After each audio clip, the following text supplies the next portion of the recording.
Շատերը գուցե չգիտեն, բայց տարածքի ջեռուցման ջերմաստիճանը 1 աստիճանով իջեցնելիս էներգետիկ հաշիվներում կարող եք 7% խնայողություն ունենալ, պնդում են ոլորտի եվրոպացի մասնագետները, փորձում էներգոարդյունավետ իրենց բանաձևերը նաև մեր երկրում ներդնել։ Ընտրված թիրախը համայնքներն են։ Հայաստանի 30 բնակավայր արդեն իսկ միացել է Եվրամիության, հանուն կլիմայի և էներգիայի արևելյան գործընկերության քաղաքապետերի դաշնագրին, խոստացել նվազեցնել էներգետիկ ծախսերն ու ջերմոցային գազերի արտանետումները։ Ծրագրի քառամյա ցուցանիշներն են ներկայացնում ազգային փորձագետը։ Մենք ունենք 7 համայնք իրականում, որոնք գործողության ծրագրի մշակել են Գավառն է, Տաշիրը, Ալավերդին, Գյումրին,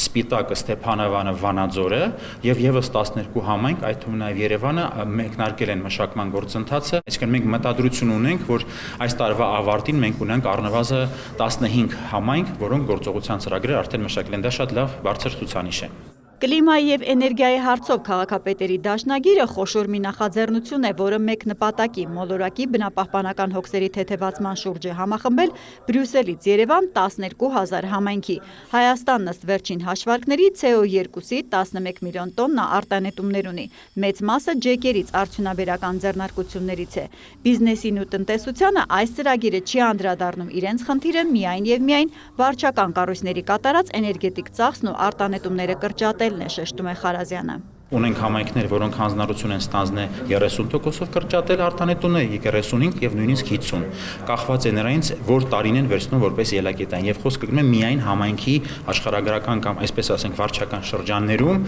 թիրախային ոլորտներում, որոնք են բնակելի հատվածը, համայնքապատկան կառույցները, տրանսպորտը եւ լուսավորությունը։ Որտեղ ինչ եղանակով է հնարավոր նվազեցնել վառելիքային ռեսուրսների օգտագործումը տարբեր է։ Բնակավայրեր ունենք դոնոր կառույցների ֆինանսավորմամբ մանկապարտեզից գյուղապետարան վարչական շենքերի վրա արևային պանել դնելով են հասել էներգախնայողության։ CO2-ի արտանետումները համայնքային մակարդակում կրճատել կարելի է նաև քաղաքային տրանսպորտում էլեկտրական ավտոբուսների կիրառությունն ավելացնելով տարբերակներ է թվարկում աշխատանքային խմբի ղեկավարը։ Մեր թիմը աջակցում է համայնքներին խորհրդատվությամբ, գիտելիքներով, օգնում ենք տեղական մակարդակում ռազմավարություն մշակել, ինչը թույլ կտա կրճատել բնակավայրի գիշերային լուսավորությունից մինչև հանրային շինությունների տաքացման, հովացման վրա կատարվող էներգետիկ ծախսերը։ Արդյունքում ունենում ենք արտանետումների և այսպես ասած էներգետիկ աղքատության նվազում։ Ծրագիրը մեր երկրում 2 տարով երկարաձգում է աշխատանքը։ Այս ընթացքում կշարունակեն Շահառու լսարանին ներկայացնել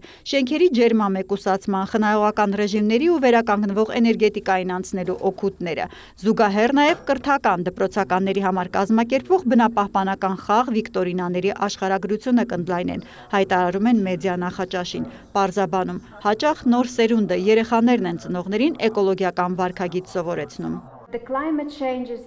Կլիմայական փոփոխությունն ու էներգոարդյունավետությունը հարցեր են, որոնք մարդկանց անհանգստացնում են, երբ օրինակ հաշվիչի մեծ ցուցմունքի հիման վրա ստիպված են լինում վճարել օգտագործած ջեռուցման կամ էլեկտրաէներգիայի դիմաց։ Մենք փորձում ենք փոխկապակցել առօրյա կյանքը, խնդիրներն ու հնարավորությունները։ Ջերմոցային գազերի արտանետումը նկատելի կրճատել փորձագետները վստահ են կարող է նաև բնակչությունը։ Հերմինե Բաղդասարյան, Ժիրայր Հաբետյան, լուրեր։